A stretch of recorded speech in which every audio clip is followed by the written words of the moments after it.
Virtually every command that manipulates objects starts with a Select Objects prompt. For example, click the Move tool on the Modify panel. The command line says Select Objects.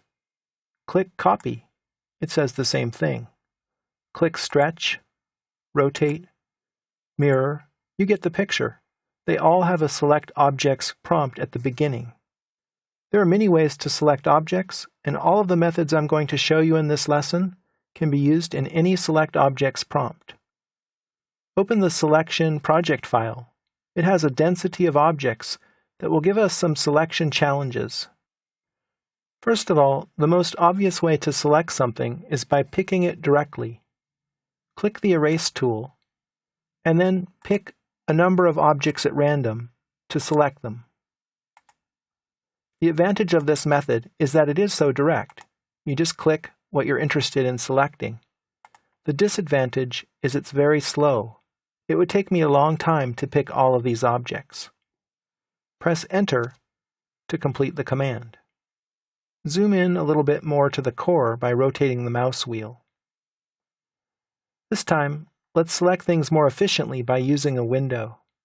Click Erase, and then click a point up here above the core, but not on an existing object. I'll click right here and move the mouse down and to the right. What I get is an encompassing window shown in blue with a solid border. This selects only the objects that are completely inside the window. So if I click down here, it appears that the circles and some of the lines in the core will be selected. Press Enter, and they're deleted. Let's undo, and this time let's select with a different kind of window. Click Erase, and then click a point down here below the core and to the right of it. If I move the mouse down and to the right, you see that I have an encompassing window. But if I move it up and to the left, it changes into a crossing window. The crossing window selects anything that the window crosses, regardless of whether those objects are completely encompassed with the window or not. If I click up here, it appears that I select everything.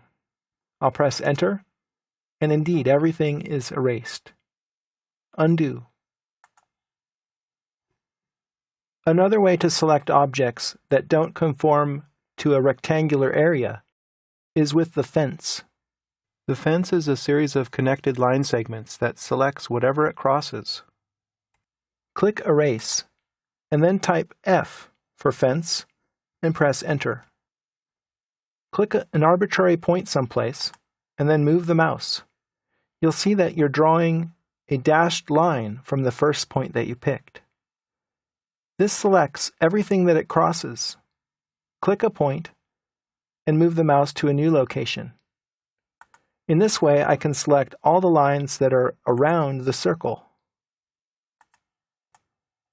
I'll press Enter to exit the fence, and then Enter again to complete the Erase command. Again, undo. You can select everything like this. Click Erase, and then type All at the Select Objects prompt. Sure enough, everything is selected.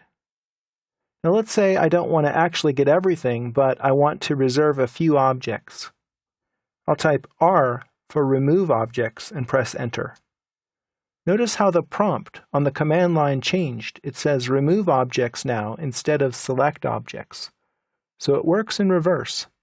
Anything that I select now is subtracted from the selection set. I can use any of the methods, including picking, using a crossing window, using an encompassing window, or even using a fence. And these will all be removed from the selection set. I'll press Enter to exit the fence, and Enter again to exit from the Erase command. There are two selection methods that work when you're creating and manipulating objects. They're called Last and Previous.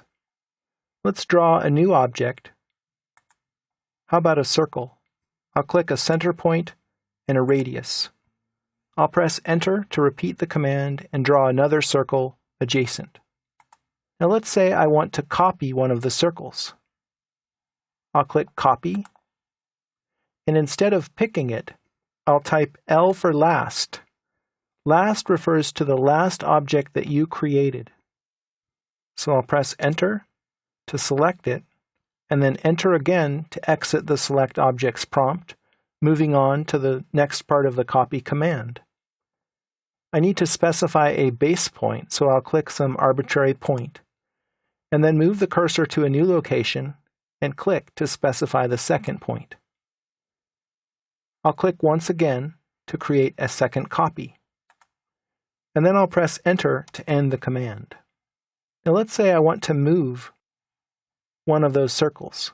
I'll click Move, and instead of picking something, I'll type P for previous and press Enter. Notice which circle it selected. It was the first circle that I copied.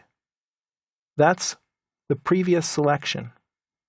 So now I'll press Enter to move on in the Move command, and then click a base point and a second point. The previous selection set can contain more than one item. So if I wanted to move 2 circles, say, I might select these 2, press Enter, and then move them from point to point. If I then wanted to copy the previous selection set, I can.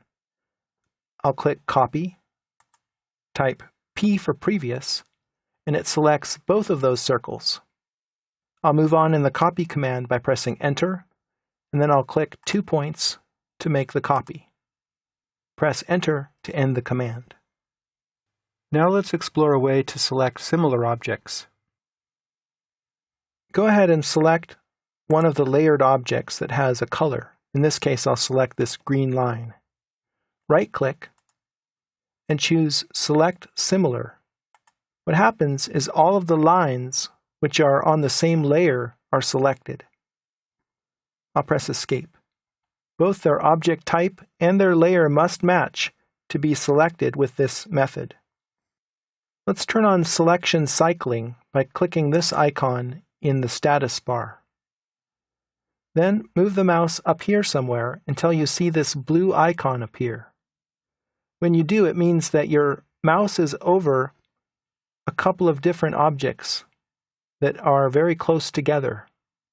This allows you to click and then choose which object you want to select from a menu. I can either select the yellow line or the white circle. Let's try that again. I'll go over here in this dense area where there are a lot of objects, and I'll click. And then I have a choice to select the object that I'm interested in, and they highlight on screen, and this gives you a visual indication also of which object you can select. The last selection method I'll leave you with works without issuing a command, so you don't even need to be at a Select Objects prompt for this method to work. Select a couple of objects, and this turns on their grips. Hold down the Shift key and move the mouse over one of the grips and click. The grip turns red. Go over to another grip with the Shift key still held down and click it to select. Now both of these grips are selected. Click one of the grips without the Shift key held, and then you can manipulate the objects. The same spatial relationship is maintained because I selected them with the grip method. I'll click over here to complete this grip edit and press Escape twice to deselect. So in summary, you have learned a plethora of selection techniques, including picking objects individually, creating encompassing and crossing windows, using a fence to select, selecting all, adding and removing from a selection set, using last and previous, selecting similar objects, using selection cycling for overlapping objects, and finally using the Shift key to select multiple grips.